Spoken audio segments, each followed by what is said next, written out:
तो हेलो बच्चों, कैसे हो सब आप। उम्मीद करता हूँ सब अच्छे होंगे। मैं अरविंद कुमार एक बार फिर से आपका स्वागत करता हूँ आपको अपने यूट्यूब चैनल फिजिक्स पार्क में। बच्चों, आज हम स्टार्ट कर रहे हैं क्लास 12 फिजिक्स का चैप्टर नंबर 1 से लेक्चर नंबर 2 हम लेकर आ गए हैं, जिसमें हम टॉपिक डिस्कस करेंगे इलेक्ट्रिक चार्ज। लेक्चर 1 में हमने इलेक्ट्रिक चार्ज और इसकी कुछ प्रॉपर्टीज डिस्कस कर दी हैं, वो आप देख सकते हैं मेरे यूट्यूब चैनल पे टाइप करके, वहाँ पे आपको मिल जाएगा। ठीक है, अब हम बात करते हैं यहाँ से। हम पहुंच गए थे क्वांटाइजेशन ऑफ चार्ज पे। एक प्रॉपर्टी होती है हमारी क्वांटाइजेशन ऑफ चार्ज। ठीक है, तो आज हम इसको डिस्कस करेंगे यहाँ पे, क्वांटाइजेशन ऑफ चार्ज। ठीक है, तो बच्चों इसका मतलब क्या होता है। क्वांटाइजेशन का मतलब होता है, अगर इसका मीनिंग तो ये होता है इन फिक्स्ड अमाउंट। इसका मतलब होता है इन फिक्स्ड अमाउंट, यानी कि अगर हम एक बॉडी से दूसरी बॉडी में चार्ज ट्रांसफर कर रहे हैं तो वो एक फिक्स अमाउंट में ट्रांसफर होता है। ठीक है, तो स्टेटमेंट क्या हो जाएगा, charge can be transferred, charge can be transfer from one body to another body. Charge can be transferred from one body to another body. One body to another body in fixed amount. In fixed amount. तो अगर जो charge है वो एक body से दूसरी body में अगर ट्रांसफर हो रहा है तो एक फिक्स अमाउंट में होता है। जैसे अगर हम बात करें, एक बॉडी हमारे पास ये, दूसरी बॉडी ये है। ठीक है, तो यहाँ से अगर ये चार्ज ट्रांसफर होगा तो एक फिक्स अमाउंट में चार्ज ट्रांसफर होगा। या तो आप इसको ट्रांसफर कर सकते हैं 1 गुलाम में, या फिर 2 गुलाम, या 3 गुलाम। आप ऐसे जैसे 5/3 कर दिया, या भाई 6/9 कर दिया, तो ये अलाउड नहीं है। यानी कि जो फ्रैक्शन नंबर होता है, फ्रैक्शन नंबर में चार्ज को ट्रांसफर नहीं किया जा सकता है। ठीक है, तो फ्रैक्शन अलाउड नहीं है, फ्रैक्शन नंबर में चार्ज ट्रांसफर नहीं हुआ। ठीक है, इसी बात को मैथमेटिकली कैसे लिखते हैं। ठीक है, मैथमेटिकली इसको ऐसे लिखा जाता है, और करके मैं ऐसे लिख दे रहा हूँ यहाँ से। ये इसका मीनिंग एक्चुअली जो मैंने समझाना चाह रहा हूँ आपको। ठीक है, ये इसका मीनिंग होता है। तो अब हम इसमें बात कर लेते हैं। चार्ज, इलेक्ट्रिक चार्ज ऐसे लिखते हैं, इलेक्ट्रिक चार्ज। ठीक है, electric charge on a body, ठीक है, on a body is integral multiple of, integral multiple of fundamental electronic charge, fundamental electronic charge. ठीक है, जो चार्ज होता है वो फंडामेंटल इलेक्ट्रॉनिक चार्ज। किसी बॉडी पे जो चार्ज होता है वो इंटीग्रल मल्टीपल होता है फंडामेंटल इलेक्ट्रॉनिक चार्ज का। यानी कि इसको हम लिखते हैं Q equal to plus minus n e, ऐसे इसको लिखा जाता है। ठीक है बच्चों, ऐसे हम इसको लिख सकते हैं। जैसे हम बात कर रहे हैं यहाँ से, वेयर जो n होता है बच्चों, इसको बोलते हैं, n एक इंटीजर नंबर होता है। ठीक है, ये क्या होता है, इंटीजर। इसमें लेकिन n को आप 0 नहीं रख सकते। ठीक है, n को क्या रख सकते हैं, 1 2 3 4 5 एंड सो ऑन। ठीक है, ई को बोलते हैं फंडामेंटल इलेक्ट्रॉनिक चार्ज।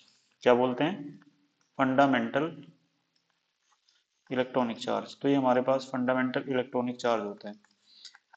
ठीक है, इसकी वैल्यू जो होती है बच्चों, वो कितनी होती है, इक्वल टू 1.6 10 की पावर माइनस के 19 कूलाम होता है। ठीक है, कितनी वैल्यू होती है इसकी, 1.6 इंटू 10 की पावर माइनस के 19 कूलाम ये होता है। ठीक है, तो इसको हम ऐसे लिख सकते हैं। तो बच्चों ये होता है क्वांटाइजेशन ऑफ चार्ज। ठीक है, अब इसमें से कैसे क्वेश्चन पूछे जा सकते हैं। जैसे फर्स्ट क्वेश्चन है हमारा, find the charge, find the charge. ठीक है, ऑन एन ए प्लस और एम जी प्लस 2।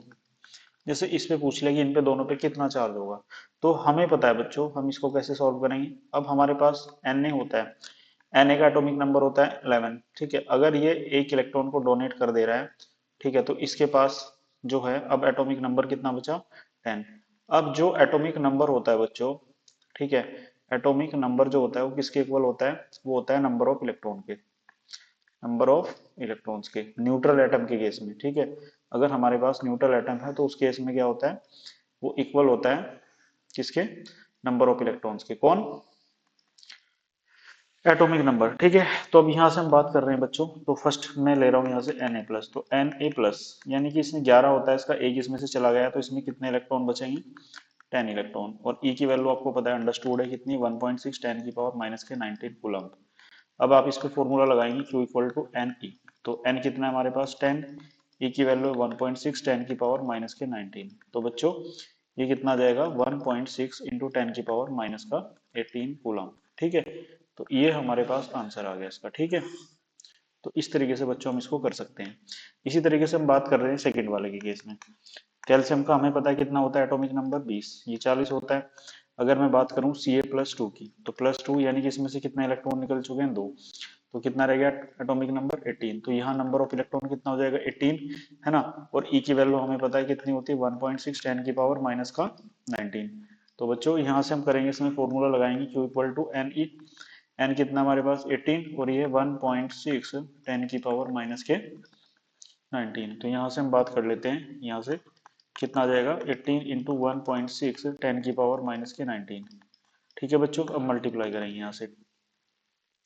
18 6 जा होता है 108, यहाँ पे कैरी हो गया 10, और 18 1 जा 80, और ये 28, और पॉइंट 1 के बाद यहाँ पे 10 की पावर माइनस के 19। अब इस पॉइंट को लेफ्ट साइड शिफ्ट करेंगे तो कितना आएगा 2.88, और ये हो जाएगा कितना 10 की पावर माइनस 18। ठीक है, इतने कूलम। तो इस तरीके से क्वेश्चन आप सोल्व कर सकते हैं। ठीक है, तो ऐसे क्वेश्चन आप इस तरीके से कर पाएंगे। ये टाइप 1 के क्वेश्चन इसमें से होते हैं। ठीक है, अब आते हैं टाइप 2। टाइप 2 के क्वेश्चन, टाइप 2 में कैसे क्वेश्चन पूछे जाएंगे, जैसे आपसे क्वेश्चन पूछ लिया find the number of electron, find the number of electron, number of electrons in 1 coulomb charge. 1 coulomb charge है आपके पास, उसमें आपको क्या फाइंड करना है टोटल नंबर ऑफ इलेक्ट्रॉन। तो बच्चों यहाँ से हम इसको कैसे सॉल्व करेंगे, देखो आपके पास क्या गिवन है, एक तो नंबर ऑफ इलेक्ट्रॉन कितना है, नंबर ऑफ इलेक्ट्रॉन हमें फाइंड करना है। ठीक है, और गिवन क्या है चार्ज, चार्ज कितना दे रखा है इन्होंने हमें 1 कूलम। ई की वैल्यू पता है हमें कितनी होती है 1.6 10 की पावर माइनस के 19 होती है। तो हम फॉर्मूला क्या लगाएंगे Q equal to n e. तो यहाँ से हमें फाइंड करना एन, एन की वैल्यू कितनी होती है Q बाई ई। तो यहाँ से सोल्व कर दीजिए 1 अपॉन 1.6 10 की पावर माइनस के 19। बच्चों ये पॉइंट हटाएंगे तो ऊपर जीरो बढ़ानी पड़ेगी हमें। तो एन की वैल्यू आएगी 10 बाई 16 इंटू 10 की पावर कितना माइनस 19। ये हो जाएगा 2 5 जा 10 और 2 8 जा 6। तो यहाँ से बच्चों आएगा 5 बाई 8 इंटू 10 की पावर माइनस के 19। इसको फर्दर आप सॉल्व करेंगे, इसको सॉल्व करके हमारे पास कितना आएगा 0.625 10 की पावर माइनस के 19। तो यहाँ से n आ जाएगा, ये पॉइंट हम इधर शिफ्ट करा देंगे, 6.25 10 की पावर माइनस का 18 इलेक्ट्रॉन। तो इतने इलेक्ट्रॉन होते हैं 1 कूलम में। ठीक है, इंपॉर्टेंट क्वेश्चन है, ऐसे क्वेश्चन बोर्ड में पूछे जा सकते हैं क्योंकि ऑलरेडी ये क्वेश्चन आ चुका है बोर्ड में। ठीक है, कर पाएंगे आप ऐसे क्वेश्चन तो ये क्वेश्चन हमारा ऐसे सॉल्व करेंगे। ठीक है, उम्मीद करता हूँ क्वेश्चन समझ में आ गया होगा आपको। अब चलते हैं नेक्स्ट क्वेश्चन की तरफ। ये क्वेश्चन हमारे पास can a charge of 8 into 10 की power minus 19 coulomb be transfer to a body. क्या इतना चार्ज एक बॉडी को ट्रांसफर किया जा सकता है, ये हमारा क्वेश्चन है। तो बच्चों सबसे पहले हम क्या करेंगे, हमें दिया है कि चार्ज है हमारे पास कितना गिवन है 8 इंटू 10 की पावर माइनस के 19। ई भी हमें अंडरस्टूड है कितना है 1.6 10 की पावर माइनस के 19। तो बच्चों ई भी है एन, तो क्या फाइंड करेंगे यहाँ से एन, तो हम फॉर्मूला लगाएंगे n equal to q by e. Charge हमारे पास 8 इंटू 10 की पावर माइनस के 19 अपॉन ये कितना है 1.6 10 की पावर माइनस 19। तो बच्चों इसको सॉल्व करेंगे, ये कट हो जाएगा, कितना आएगा 8 बाई 1.6, तो ये हो जाएगा जीरो, यहाँ पे 16 5 जा 80। एन की वैल्यू कितनी आ गई 5। तो अब हम बता सकते हैं कि हमारे पास एन क्या आया, एक इंटीजर नंबर आया। क्या है, इंटीजर। तो ये इंटीजर नंबर है, तो इंटीजर नंबर जो होता है उसको आप ट्रांसफर कर सकते हैं। ठीक है, अगर एक हमारे पास बॉडी है, दूसरी बॉडी ये है, तो इसमें हम 5 कूलम का चार्ज दे सकते हैं, यानी कि 5 इलेक्ट्रॉन इसमें हम ट्रांसफर कर सकते हैं। ठीक है, तो इसका आंसर क्या हो जाएगा यस, यानी कि ट्रांसफर हो सकता है चार्ज। ठीक है, तो इस तरीके से क्वेश्चन होता है। ठीक है, अगर इसी में हम कुछ और नंबर लें, ठीक है, इफ जैसे हम बात कर लेते हैं यहाँ से कि हमारे पास चार्ज है गिवन हमें, लेट्स से 12 इंटू 10 की पावर माइनस 19 कूलम। ठीक है, क्या ये चार्ज ट्रांसफर हो सकता है, तो इसको अगर आप कैलकुलेट करके देखेंगे तो यहाँ से जब आप इसको सॉल्व करेंगे फॉर्मूला लगा के, तो बच्चों आपके पास कितना आएगा एन इक्वल टू कितना क्यू अपॉन ई, तो ये आएगा 12 इंटू 10⁻⁻19 और डिवाइडेड बाय कितना जाएगा 1.6 10⁻⁻19। ये पूरा कैंसिल हो जाएगा यहाँ से, 12/1.6 आएगा, पॉइंट हटाएंगे, जीरो बढ़ाएंगे यहाँ से, तो इसको आप कट कर सकते हैं 4 से, 30 आ जाएगा, 4 से कट करेंगे 4, तो अराउंड ये आएगा 30/4 मीन्स यहाँ से इसको आगे सॉल्व करेंगे तो एन की वैल्यू कितनी आ जाएगी 7.5। तो बच्चों ये चार्ज अलाउड नहीं है क्योंकि 7.5 आप ट्रांसफर नहीं कर सकते क्योंकि फ्रैक्शन में नंबर आ गया, तो नॉट अलाउड। तो ये चार्ज अलाउड नहीं है कि आप इसको दे सके, यानी कि 5 इलेक्ट्रॉन ट्रांसफर, यानी कि 7.5 इलेक्ट्रॉन एक बॉडी से दूसरी बॉडी में ट्रांसफर नहीं हो सकते हैं, ठीक है। तो ये चीज अलाउड नहीं है कि n इक्वल टू 7.5 आप ट्रांसफर कर सकते हो, तो ये अलाउड नहीं है, ठीक है। उम्मीद करता हूँ क्वेश्चन समझ में आ गया होगा आपको, ठीक है। अब इसी में देखो ये अलग टाइप का क्वेश्चन था, ठीक है। अब इसमें और क्या क्वेश्चन टाइप का बन सकता है, जैसे एक क्वेश्चन आपको दे दिया, फाइंड चार्ज, ठीक है, find charge in a cup of water, in a cup of water, find the charge in a cup of water given that 250 gram water is filled inside the cup, cup के अंदर कितना भरा हुआ है, 250 ग्राम पानी भरा हुआ है, तो उसमें आपको चार्ज फाइंड करना है। जैसे एक कप है हमारे पास ये वाला, ठीक है, इस तरीके से ये, तो इस कप में पानी भरा हुआ है कितना 250 ग्राम, आपसे पूछा है कि इस पे कितना चार्ज होगा। तो बच्चों सबसे पहले हमें n निकालना पड़ेगा, कितने नंबर ऑफ इस इलेक्ट्रॉनिक्स में होंगे, तो इसको निकालेंगे हम W/m से इंटू एवोगैड्रो नंबर, ये फॉर्मूला लगाएंगे इसमें। तो W कितना है 250 ग्राम अपॉन मास कितना होता है, पानी की बात हो रही है H2O, तो 2 इंटू 1 प्लस 16, तो कितना होता है इसका 8, ठीक है 18 सॉरी, तो 18 आ जाएगा इसका मास नंबर। 18 इंटू अवोगैड्रो नंबर होता है 6.023 10⁻23, ठीक है। तो इसको हम सॉल्व करेंगे, तो यहाँ से आएगा 250 अपॉन 18 इंटू 6.023 10⁻23, ठीक है। तो बच्चों यहाँ से आ जाएगा हमारे पास n, ठीक है, यहाँ से क्या आ जाएगा n।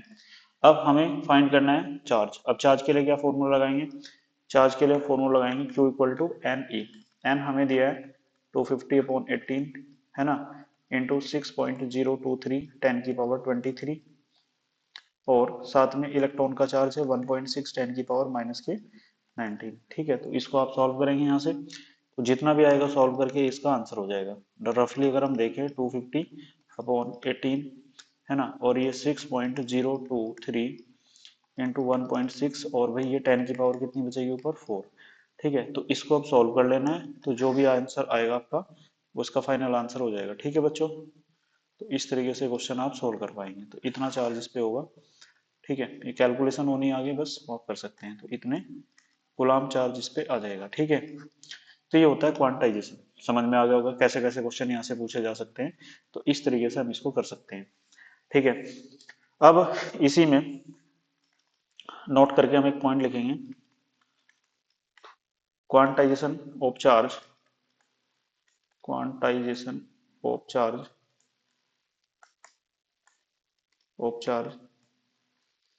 is applicable only for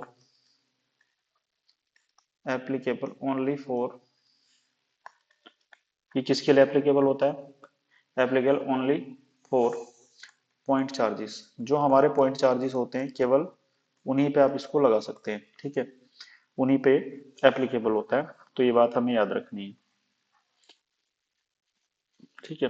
अच्छा एक क्वेश्चन, एक कहानी और आती है, जैसे नोट करके अगर हम लिखें, इफ चार्ज